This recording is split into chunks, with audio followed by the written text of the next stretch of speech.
Hello, everybody. Welcome to another episode of the Nostalgia Trap podcast. My name is David Parsons, and I hope you're having a great summer so far. This week, my guest is Ammiel Alcalay.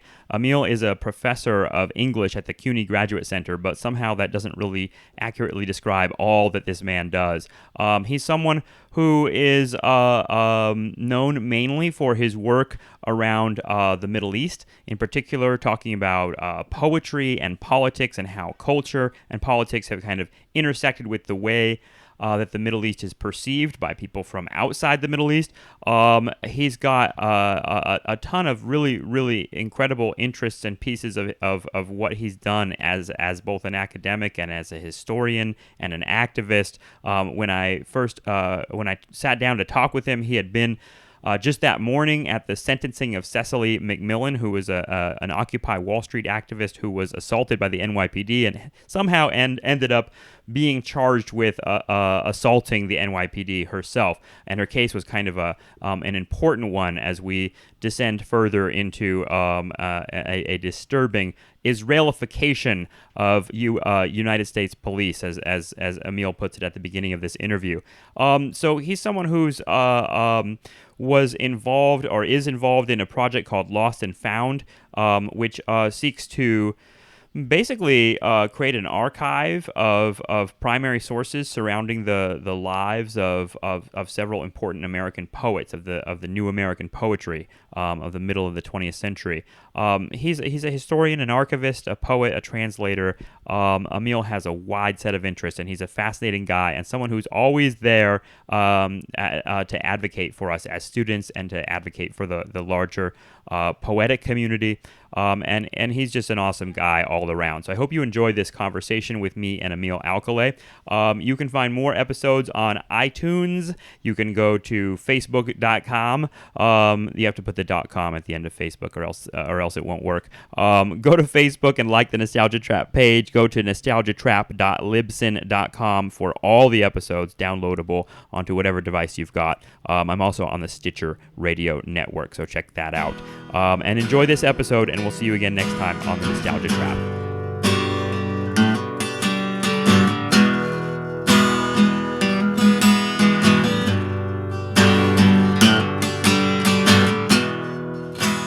I wanted to ask you where you were today, because you were at the Cecily McMillan trial, the end of that. Well, I guess not the end, but the sentencing phase. The sentencing, yeah. I went down to the Tombs, yeah, more formally known as 100 Center Street. Yeah. And I got there a little late because of the subways, so there was quite a crowd, which was great. And the courtroom was full, so they had us up in the hallway on the 11th floor waiting. And it didn't take that long, and then I got a play-by-play from people who were inside. And, my take on it was they gave her 90 days and 5 years probation, felony. I don't know where she's going to be sentenced to. A $5,000 fine, as I understand it, too. $5,000 fine, throw that in for good measure. And, I think they calculated it exactly as they wanted to, like, not an atrocity of 2 years or something, but plenty to make people not want to go to any demos. It's really chilling, and it's another in a series of grim markers of our time in a certain respect. But it feels like when I think about because I just showed this documentary Berkeley in the '60s to my class, and it shows the beginning of the free speech movement in 1964, and you have the police there look like Barney Fife. The police there and this is 1964. The police have keys around their belts, and they're not militarized. In other words, we have these militarized police, and the thought I had was that if we had the police force that we have today, this the civil rights movement, the movements of the 1960s would have had an even harder time. I mean, it seemed like even impossible to make change in this country with that kind of military, that kind of police. Yeah, I mean, there's no doubt the police is much beefed up, but I mean, they weren't pussycats back then either. But the whole idea of assembly and of being outside and of not being regimented was different. People were people felt much freer to act, and they weren't they had examples, and they weren't these demonstrations weren't like herded into some special area, where you. So it's just a completely different, But yeah, I mean, the militarization of the police force and the, what I think there was a very good article, I think by somebody on the Israelification of the U.S. Yeah.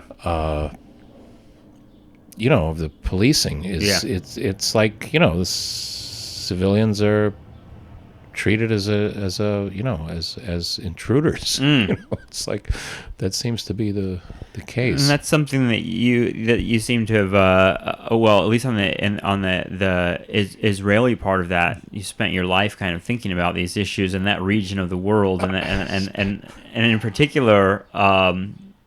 That conflict creates a kind of template of security that's disturbing to see spreading rather than shrinking. Yeah. Well, I mean, the thing here is, it's just so much is internalized. It's so much is internalized, like that you wouldn't dare think of doing this, or you wouldn't dare think of acting that way, or you wouldn't, And I think that's why when you show students some of these clips of things, they're kind of flabbergasted, like. Yeah. A bunch of Black Panthers walking around in full gear with shotguns. I mean, it's like, what? Yeah. These guys are standing in front of a courthouse. I mean, And that's a world. I mean, I want to talk about like where you come from, because that's a world when I realized that you were born in 1956, right? So in terms of Black Panthers, that would have been an image that you would have witnessed when you were very young, right? Yeah. I mean, I'm weird because I one of those too young for certain things, too old for other things. Yeah, you're at the cusp of that baby boomer generation. You're after the baby boomers. Just missed the draft, and but for whatever reason, I was very involved from the time I was really a teenager. I mean, like even before, like 6th, 7th, 8th grade. I mean, my high school years were 1969 to 1973 in Boston, and there was just so much going on. When I think of Boston in that period, I think of like a really difficult racial situation. Horrendous. Right? I mean, yeah. And is that something that you saw firsthand in going to high school in Boston? Yeah, absolutely. I mean, Boston was like, it was like the Deep South. I mean, it was just like complete dividing line. Yeah. But, I mean, I also...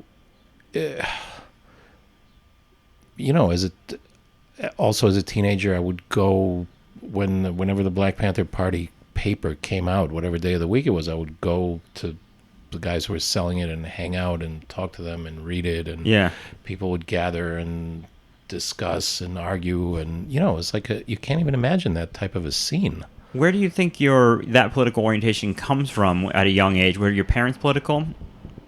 They were like immigrant refugees who'd been through the mill, and so there were kind of the idea that your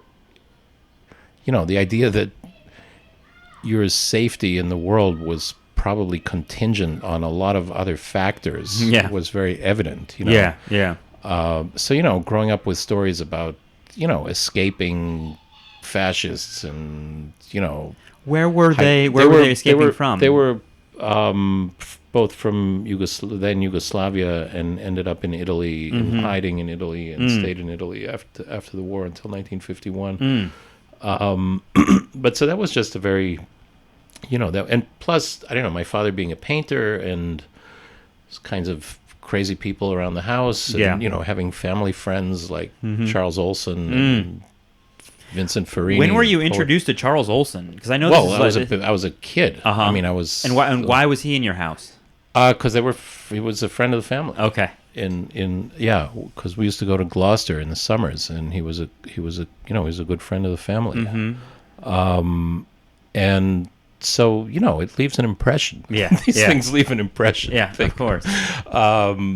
And because of certain circumstances, people that I got to know, I started coming to New York at a pretty early age, like also as a teenager, and alone, by myself. Yeah. I'd take a bus, sometimes hitchhike, and what'd you come to do? What drew you to New York? I would come to stay with friends who I knew. And so that, I began to I don't know, I would go to sit on the steps of the Village Vanguard and listen to the last set, or I would go to the Phoenix Bookshop.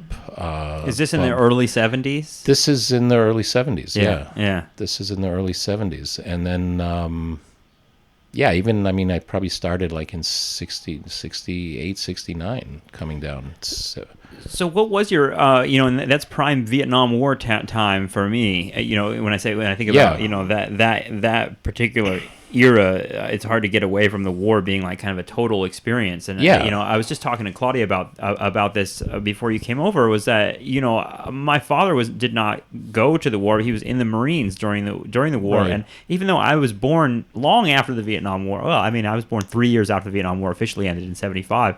But in either case, the war was like present in my house growing up in the 80s and 90s. My dad talked about it all the time. He showed us movies. He talked about the military experience. It was an undeniably signal event in his life. That's kind of unusual, I think. Yeah, because most people were didn't want to talk about it at all. Well, he wanted to talk about it as a traumatic experience in a sense. It definitely wasn't a happy memory, but something that he wanted to impress upon us that was like impossible to escape at the moment. So, it seems like you were a little bit younger during that era. What was your attitude towards the war? Well, it was very evident.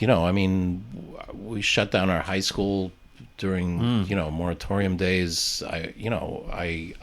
Typical day for me would be, let's say in the winter, I would go with friends, go play hockey at the Boston Commons at like 5 a.m, and then I would cut out and go to the Arlington Street Church and hang around and talk to these guys that were in hiding there, who were like being, protected by the church, and were about to go to Canada. This was like a draft resistance movement. In the Boston churches. I think there's a book confronting the war machine around here somewhere. There it is, Draft Resistance During the Vietnam War, and that book by Michael Foley is about exactly what you're talking about. And it centers on Boston. I think Boston was kind of a because of the churches. The churches served this kind of important role. So that was kind of normal, you know, and at the same time I had this kind of weird dual life where I was like this normal kid who played pool and played hockey and did whatever. And then I would also go hang around at the Grolier bookshop and meet people like John Wieners and Allen Ginsberg and whomever, and hang out as a 13, 14, 15-year-old. So, those are poets. And, and the interest in poetry seems like it came early for you. Very. Partially from having all these books around the house, I would just grab them and start reading them. So I was reading Kerouac Kerouac died when I was just turning 14. And I remember I was kind of outraged that there were so few books in print. And I asked, I was like, I was really like, what the fuck, what is this? And so where is this stuff? I asked, because we had the books. And so I asked Vincent Farini, who was a poet in Gloucester, who to whom Charles Olson's Maximus poems began as letters. Vincent was the first person I started showing my own poetry to, again at that time when I was like 13, 14. So I said, Vincent, what do we? So he said, well, write to Allen Ginsberg. So I write to Allen Ginsberg. And he wrote me back. He wrote you back. This is like 1969. It's like unimaginable. Do you still have that letter? Yeah, of course. Oh, yeah. That's Kidding amazing. me? And it's like, when you that's just, it's extraordinary. You would figure the guy was pretty busy in 1969. There was a lot going on, and he has, I think he was on William F. Buckley in 1969. And he wrote back. And so that was, so I felt kind of. What did he write back to you? Do you remember? I remember very well. He wrote back. He said, thank you for the. We're trying to do what we can, and he said Mexico City Blues is coming back into print, and we're working on Visions of Cody, and he started, mentioning all these things. He said it's difficult, and that's amazing. But, so I don't know. I had that kind of direct. And it sounds like you were kind of doing something that some of the more interesting elements of the anti-war movement were connected to poetry, and I'm thinking about like the San Francisco Mime Troupe and the kind of like cultural aspects of expressing disdain for the war, but kind of imagining a different kind of consciousness at the same time. Is that something that, are these things were kind of on the surface for you? It sounds like at that moment. Completely. I mean, it was just, it was kind of evident. I mean, look, if you could, I mean, I have very vivid memories to go and visit, even from a very young age. I mean, probably 6, 7, 8. I have memories of going to visit Olson. Yeah. Well, that was a stark place, on the waterfront in a 3rd floor tenement.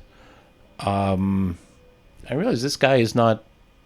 This is like something else. This is not your average, scene. Yeah, And so that was very impressive. People like Vincent Ferrini lived a very Spartan life. And I realized, well, there must be a reason for this. There must be. I mean, it was very impressive. I mean, I didn't know exactly why. That they weren't living like illustrious, rich lives. They were living, or even normal middle class, whatever. Which we were to a great extent. But it was like, wow. So it was the question, like, these people have sacrificed something, and you wanted to know why. I don't even know if it came to that.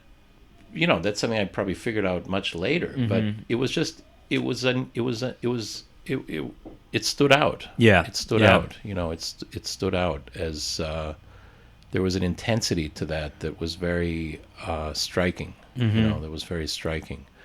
And that was the case with the people who were, for whom, I mean, again, in retrospect, it's all very strange to think about it, and actually now to have like some students who are like, doing this amazing work on, let's say, the poet John Wieners, who's an extraordinary, neglected, and incredible figure. And, again, John is somebody I met probably when I was 13. Yeah. And, for all intents and purposes, if somebody had, he'd just been gotten out of a bug house somewhere, seemed totally fine to me. I mean, he was completely... a gentleman, and there was, there was like no relationship between any, and so it's just very odd. I mean, I think of I wrote a poem about a thing that I remember very well, but it's one of those things where do you really, did I make up this memory, or how did it? Did I dream this? How did I dream this, or did it exactly happen? And I remember, and it's so weird. It came up in this archival work that I'm doing with the Lost and Found stuff on a project.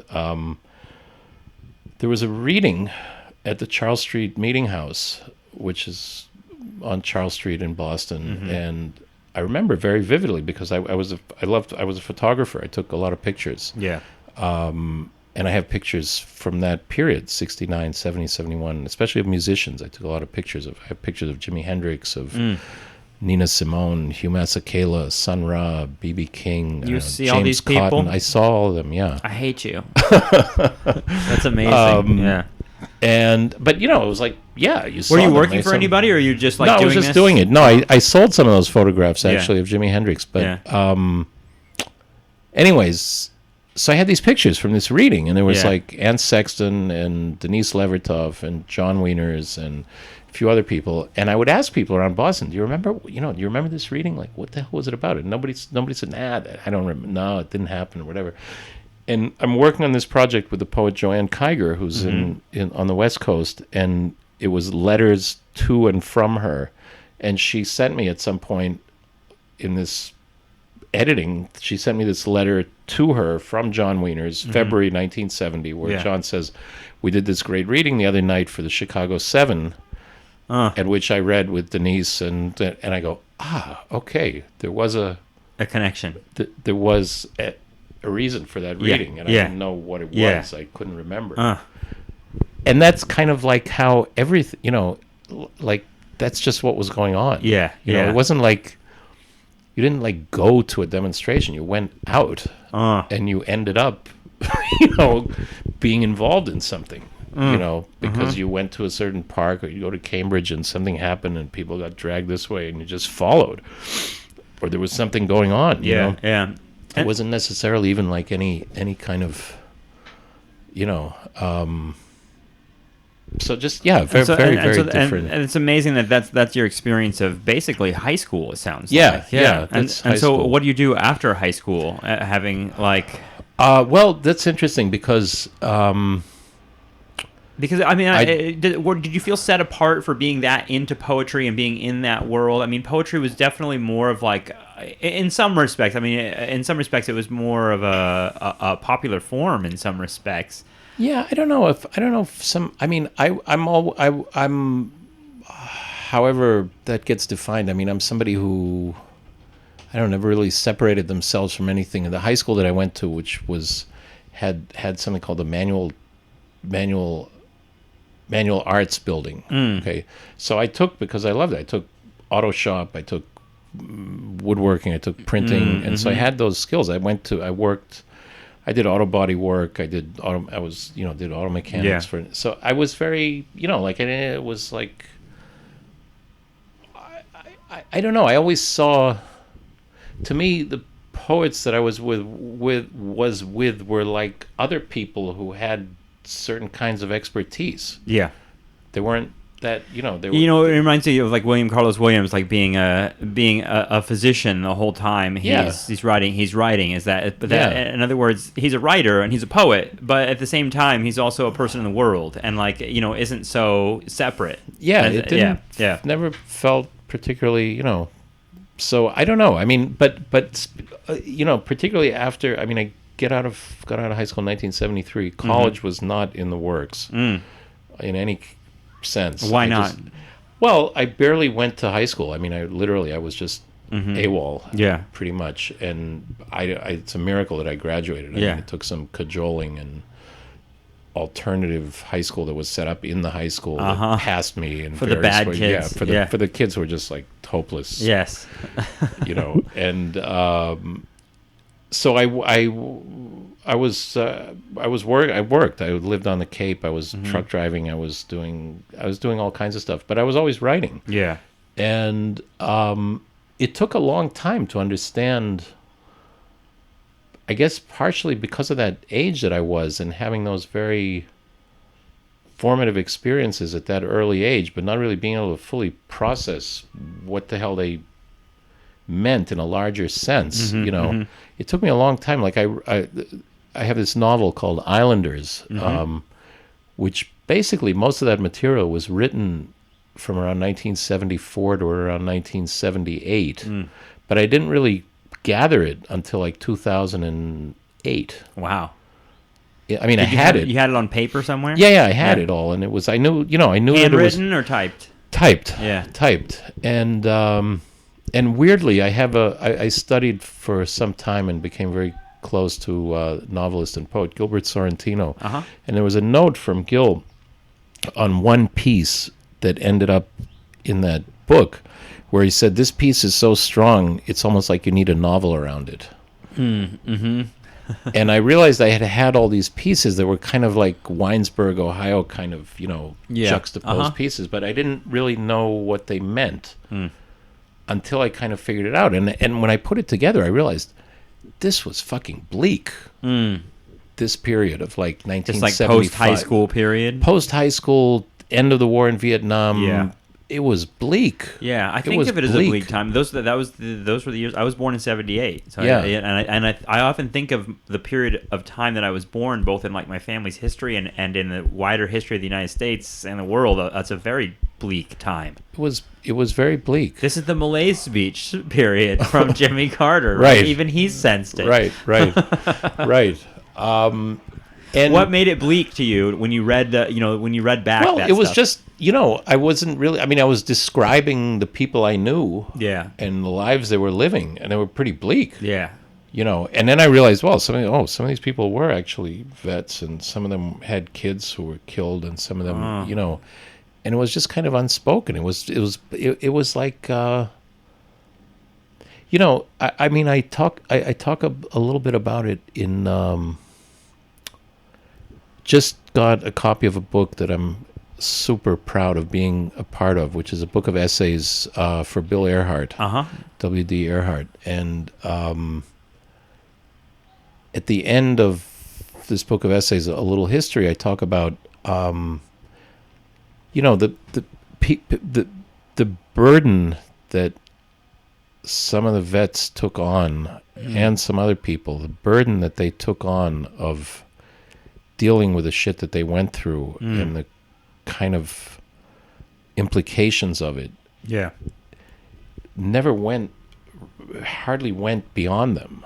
So that it's like it's volatile. I mean, it's like such a burden, you know, and that hasn't been spread. It's even trapped in their bodies. Yeah, you know. yeah, I mean, of course. when you know, some of the most startling facts about war and about the Vietnam War, just the Vietnam War, for example, is that, you know, more or an equal number of veterans have killed themselves that died in the war itself in combat. Yeah. I mean, those kind of facts, no, it's enormous. Are mind-boggling and yet invisible in American life. Totally invisible. And I mean, the fact is that, you know, they actually are the life that we live. That just people don't know how to identify what that life is. You know, it's like they've been made invisible. Oh, definitely. And so. So I think in many ways, you know, I don't know, my impression is, and it's something I've been thinking about a lot, is a lot of people I was very close to right around that period, 77, 78, went on various very long trips, you know, to kind of latch onto something. And, you know, I've been kind of grappling with that for the last pretty much, you know, it kind of started to come back. It started to come back a little bit during the Gulf War, and then during the war in Iraq, and partially because of the relationship between, you know, political policy and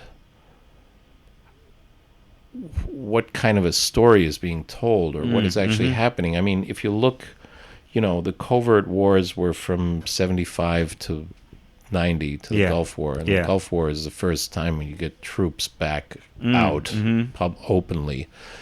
And so I would have, you know, students or people would ask me, like, what, you know, like, when it was weird because I had just returned from like 6 years in Jerusalem and had been very involved in, you know, pre-First Intifada and the whole during the First Intifada, and then leaving just before the Gulf War started, being back in New York when the Gulf War started, when they started putting partitions on the benches so nobody could sleep on them. They call them the homeless proof benches. Yeah, the homeless proof benches. That was happening then, you know, and just, you know, starting to put all that stuff together, you know. Yeah, the society getting meaner. Like seriously meaner. Maybe we could talk about when the period when you were in Jerusalem, because you know, why did you go there, and how are you? Because you know, part of your history and part of your heritage is that, you know, you're a Sephardic Jew. So maybe you can explain, like, how is a Sephardic Jew different from other Jews? Well, I can say a little bit about that. And how does that, and how is that kind of like trickled into your to your identity? Yeah. Well, it's a curious excursus. I mean, I'll say, just along with, you know, having family from, you know, speaking other languages and being from another place and kind of fitting in and not fitting in, and you know, and myself being so-called first-generation American and trying to figure that out, like how does one fit? Yes. That was somewhat exacerbated by the complete lack of any consciousness of the cultural background that my family comes from, which is of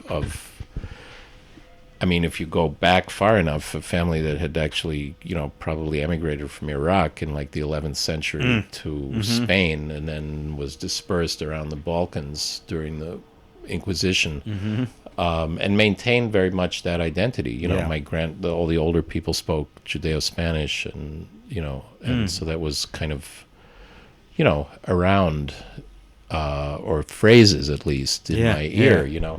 So it was like different. It was like, oh, this is like, you don't eat gefilte fish, like, well, no, It's like, that kind of thing. And I kind of got, again, in this period of like the later 70s, which I think was very much weirdly a national trend, of like, oh, what, let's discover this. What is this? Who am I? And all that kind of stuff. The kind of out of the identity politics of the 1960s, we get a wider kind of interrogation of our everyone's ethnic roots. Mm-hmm. And so, weirdly, it was part of that, but it was also part of, I realized later, it was also part of a kind of real dissatisfaction with the education that I was getting. Because I started to discover some of this stuff about, like, I don't know, medieval Islam and like, and growing up around an abstract painter, I loved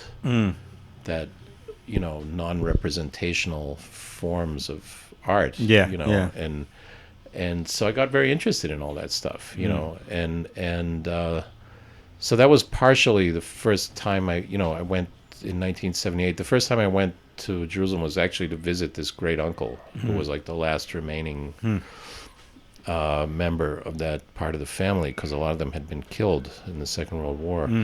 And I kind of like, it was kind of like, I kind of got it like on the spot. And I immediately fell in with people that I completely understood, like the Israeli Black Panthers, who were like the Israeli Black Panthers. See, I didn't even know such a thing existed. Who were a group of Arab Jewish activists who called themselves the Black Panthers. And this is in the late 70s.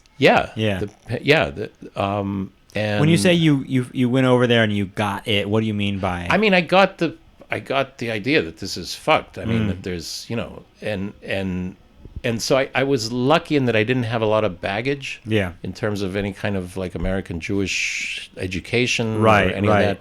So I kind of looked around and I said, like, this part of town looks like this, and that part of town looks like that. I got that. It was like America, And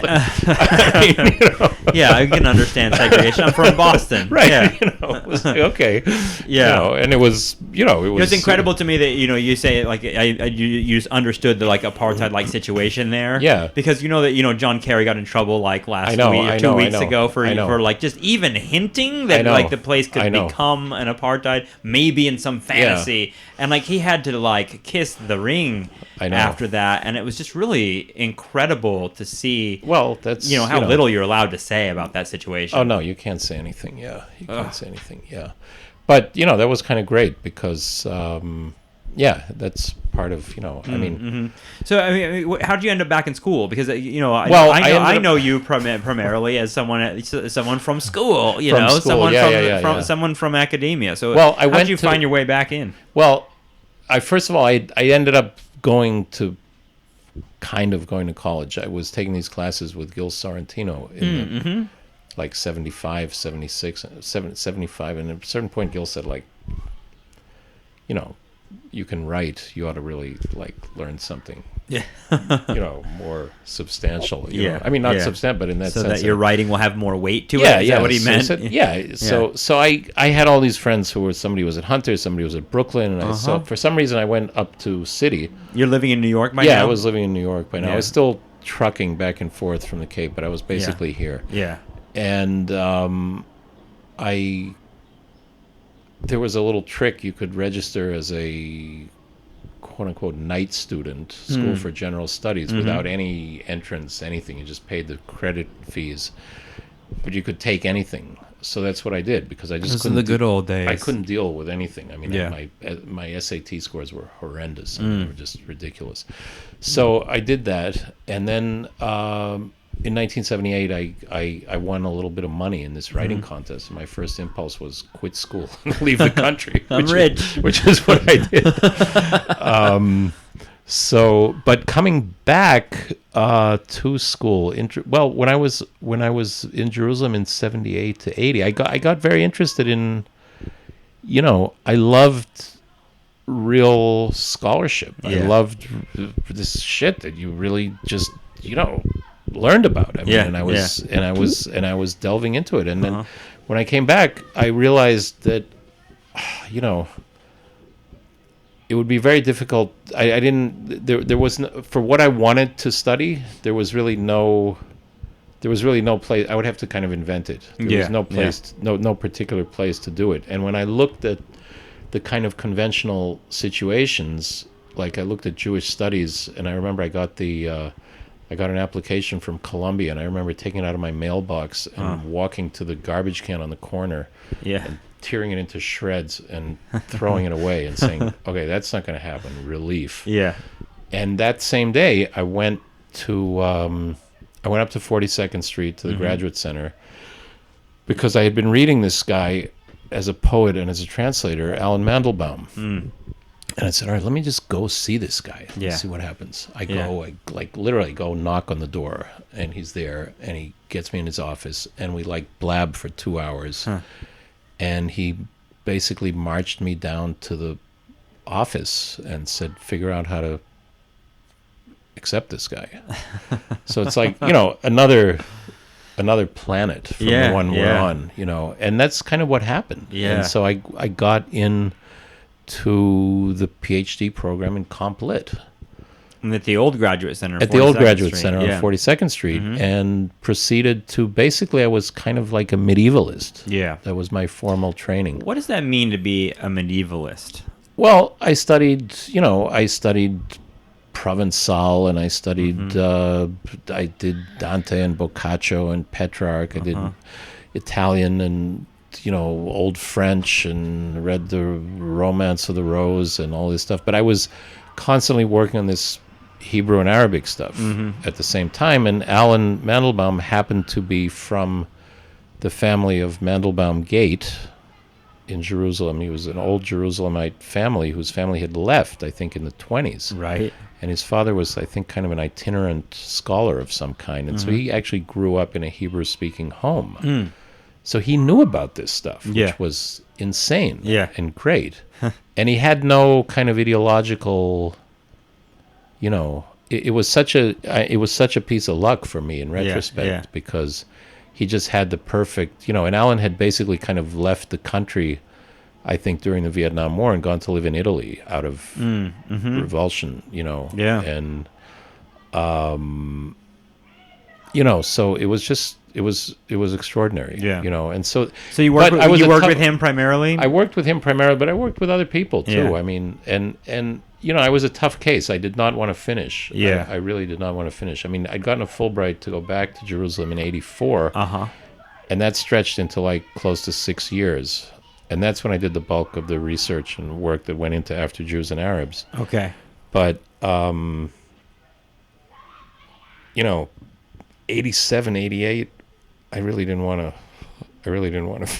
I really was unsure. You just weren't interested? No, it wasn't that I wasn't interested. I couldn't figure out, all of those things, which in a weird way still are questions, what is, I mean, my creative intellectual efforts, have largely gone into areas that are different than they might have gone into had I remained, writing poetry or novels, and that's fine. But do you mean, because I feel that even in this podcast, there's I feel this kind of pull towards I hate to use the word constrained, but there's kind of the academy, there's a sense that you need to make things fit into that academic box. I mean, before they can be, changing the world or whatever you're envisioning for them. I mean, again, I feel I was lucky both in having examples and in just being who I was, in that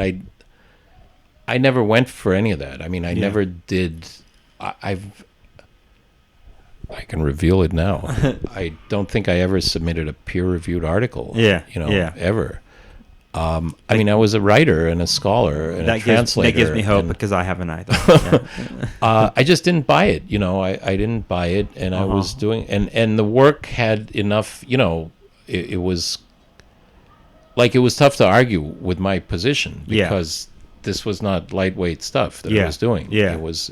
I mean, it it was heavily marginalized because of its political implications. That What book, were those political implications? The book After Jews and Arabs, which came out, it was finished in end of 88, beginning of 89, essentially looks at the relationship of Jews and Arabs around the particularly Eastern Mediterranean, but taking the Arab nomenclature of west to east, west being from North Africa, east being Iraq, essentially, with shooting points into India, China, etc. But that's the basic world. Right. And making it very clear that you cannot look at that world without looking at Israelis and Palestinians in the present. And you cannot look at that world without looking at the geopolitical fissure that takes place in 1948 and the Sykes-Picot Agreement. And, but so the whole premise of what I was doing was deeply it went against every orthodoxy about Zionism. This is like the Reagan 80s that you're doing this, right? And I experienced the climate of like intense pro-Israel State Department stuff, through the war on terror and post 9/11 is when I think I became like really more aware. I think in a way everyone maybe my age and younger, 9/11 was the moment where we all were like, okay, time to kind of understand what this is. Yeah. So, maybe you can tell me a little bit about like what the climate was like in America around those issues in the 80s. Was it that like... Oh, it was insane. I mean, Israel is so jingoistically connected to the United States in terms it was of more. policy. Yeah. It was even more so because that you had the whole Christian right, you had the evangelists, you had Jerry Falwell, you had Billy. I mean, it was lunacy. Yeah, yeah. I mean, Israel was here. Yes. And at the same time, you had this enormous amount of Israelis living here. Yeah, yeah. Who had checked out basically. Right. From there. Yeah. And so it was very, and you had a vision of the country that had no basis in reality, in which essentially, European origin people were a small minority. Yeah. If you took the whole group into account, of Palestinians, Arab Jews, there was like no basis in reality at all. And so it was like, I did a book called Keys to the Garden, which is an anthology of writings by Arab and other non-European origin Jews. And I was very, very adamant about having photographs of these people because like they exist. Yeah, just to show they exist. Yeah, they exist. Yeah. Because I mean, you could have there was a very popular, still popular book called The Hebrew Poem Itself, which is used as a teaching thing, and it's bilingual and this and that. And there's one poem, the one token poem by an Arab Jew is by this guy Erez Biton, and it's called Zohra al-Fasiyah, and in the commentary it says this is a fictional character. Now, Zohra al-Fasiyah was a very famous singer in Morocco, whom I have, dozens of CDs of, and she was not fictional. Right. She lived in a slum in Ashkelon in her later life, but she was not fictional. It's incredible. She was actual. Wow. So people wouldn't even check on something like that. Just assume that something like that couldn't exist. It's a fantasy. So. My experience in Israel was very ironic because it was like, being the way I look very white, but having this consciousness, I would overhear, I would be privy to the most racist kind of shit, And I feel like I've had a little bit of that, being, in terms of just being white and being able to like be privy to conversations that because it's a safe space for us to say this because there's only white people in the room, and I get to hear the ugliness. Yeah. But I mean, it was unbelievable what kind of stuff would sure it was just and genocidal, right? I mean, it was just. I think of that kind of conversation as genocidal, always. Loony, completely, and so that. Kind of so much drove home what was my unconscious familiar self, and it was like, oh, okay, I see what's, I see all this kind of stuff. And I think it has, I've always been kind of, I feel like a student of African American culture. And I feel like it made that so much more, I feel like I gained so many insights, of having that experience. And because of the analogies that are drawn there, to, where the blacks or where, I mean, it's funny because you say that the Israeli-Palestine situation is like a critical lens to understanding the whole history of the Middle East and understanding everything that's going on there. But what you're saying there is that it's actually, it's a lens into the situation in the United States. I mean, and the connection between Israel and Palestine, and the fact that the United States is not only supportive of that situation, but arguably like created the whole situation. Kind of tells you a little bit about the underlying ideology of the United States, right? Is that it makes sense that there would be segregation here. It makes sense that we would live in a racist country. Oh, absolutely. Yeah. I mean, it's the exportation of Jim Crow, basically, and more, even more so. I mean, much more so, which is something that I've off and on really. In the last 15 years or so, I've spent inordinate amounts of time studying Native American stuff. And that kind of, came about through a number of different routes, I guess. One was just, the more I began to think about this country, it made the Middle East look legible, like relatively simple, Yeah. The more you think about America, the more the Middle East looks legible. I love that. It's like Charles Olson has this great line in a little review of a book about Billy the Kid, where he talks about the history of this country stays unrelieved. Okay.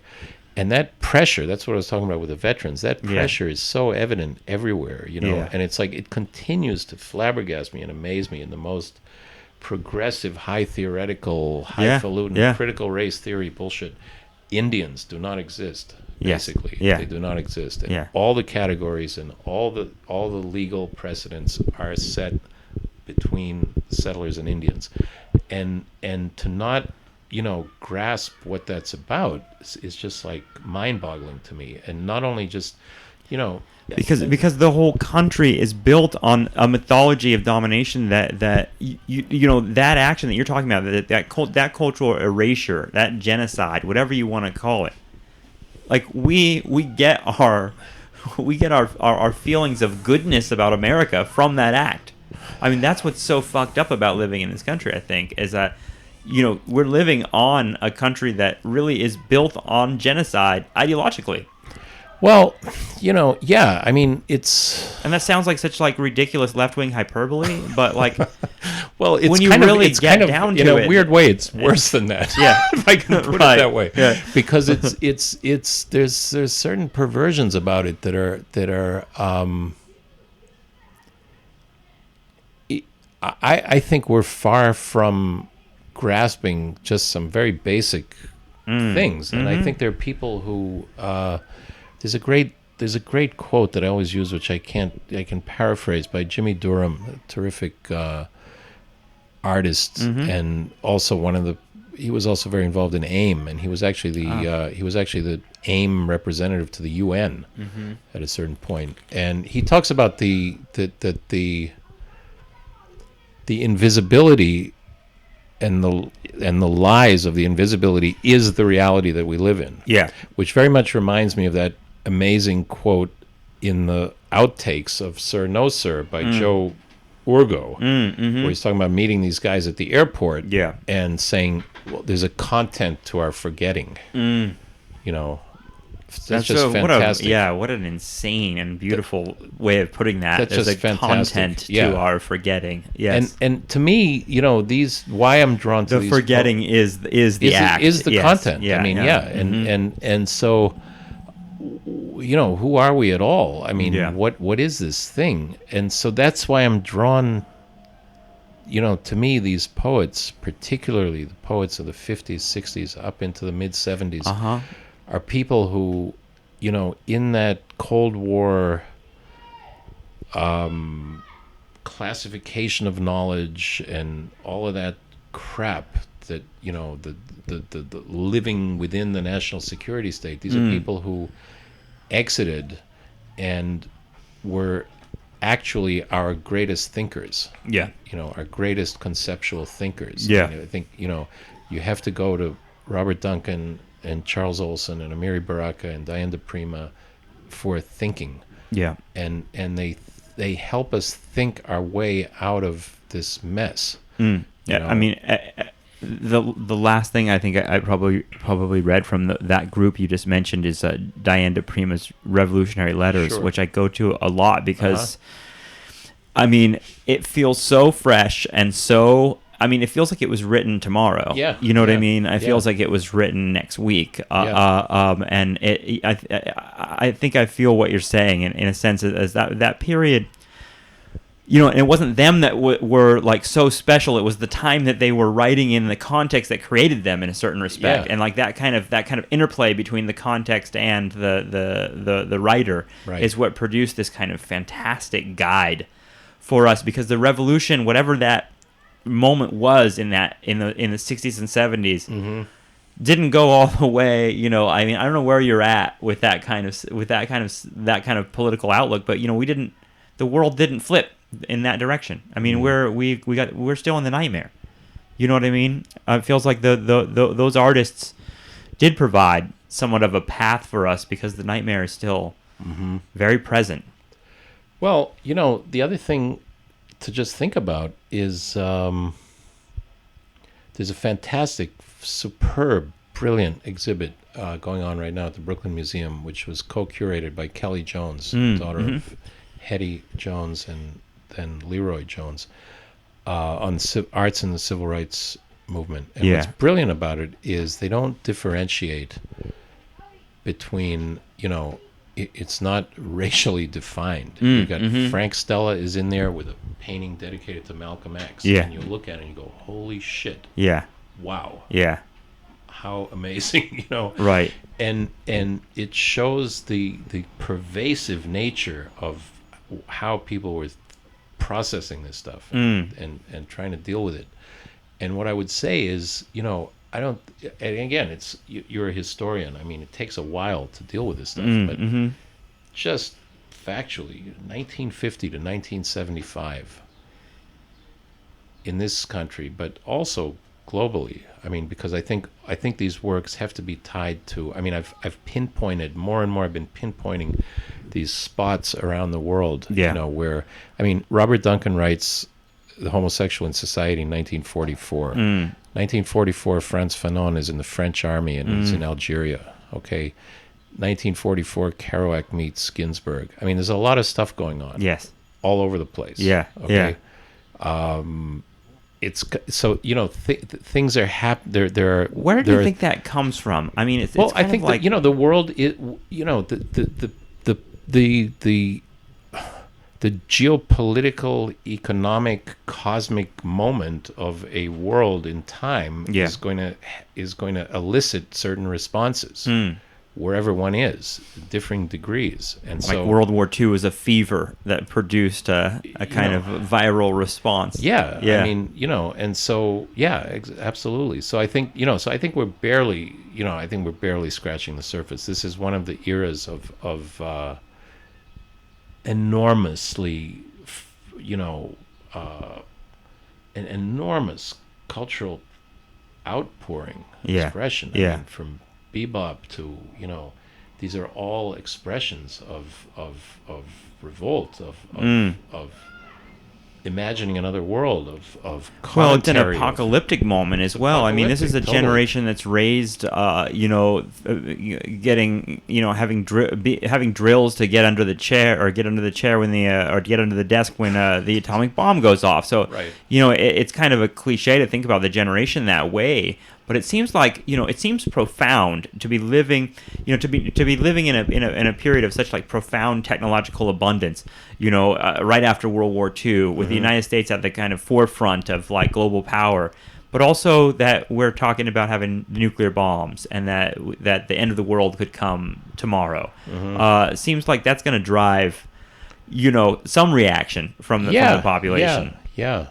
But I mean, if you think of something, I mean, it's odd to think of, Lawrence Ferlinghetti was manned a submarine in Yeah. the Second World War. Yeah. Okay, and the fact of City Lights books actually, is quite astonishing, Uh-huh. given the nature of this place. Yeah. you know. Yeah. Yeah. So I don't know. I mean, it's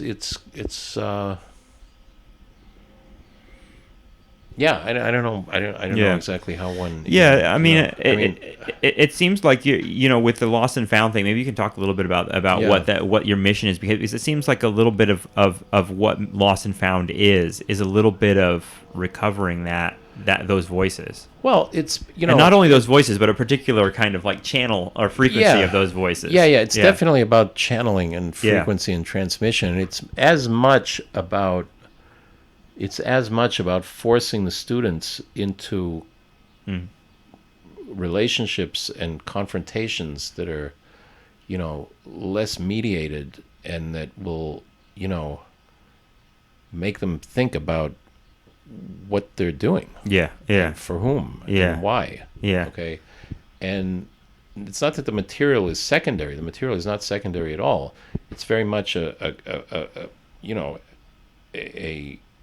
absolute intervention into the historical record, and it's really a kind of, dense, thickening the soup, and just starting to strand this fabric much tighter and more intricately, and to force people into, confronting the enormity of the ideas, the courage, the vision, the kinds of stuff that these people did, which I think is really, really something. And you can even, and the kinds of things you're talking about, or even, these acts of courage and these acts of, even revolution are found in the mundane and found in the everyday. And when I read the Revolutionary Letters, she's talking about like filling up her bathtub, and like it's kind of like it's revolution at a very, very close up. You know what I mean? It's kind of like what you're kind of marshaling this energy with the Lost and Found project is kind of discovering that revolutionary moments come in the everyday in some respects, and that there's something to the way we live our lives that's more than. I don't know. When I think about what happened with the way we started this conversation with Cecily McMillan, Occupy Wall Street, there's that model that Occupy was that took on that kind of 60s in the streets, fighting the cops kind of thing, and it makes me wonder, like, for you, where do you orient yourself towards that revolutionary moment? Because if we do live in a time with like intense militarized cops. Is that the route to change? Or it seems like you've moved your life in wagering on a lot of different avenues to change beyond just that. Yeah. Well, that's a tough question. I don't know. I mean, I feel like I was a kind of sideline. I was involved to some extent, but I was a very, very involved sideliner during that first Intifada. In that was a revolution. In no uncertain terms, and that was exhilarating in the sense that it came about primarily because of a prison release deal, which released about 1,100 Palestinian prisoners who would come out of long terms like really ready to rock. And incredibly educated, and had thought through a lot of things. Now some of those people ended up becoming like heads of the security for the which was unfortunate. But so, many of them were really revolutionaries, and the way that thing was organized was on a really popular basis. And it was women's committees, education committees, agricultural committees. It was really, and so the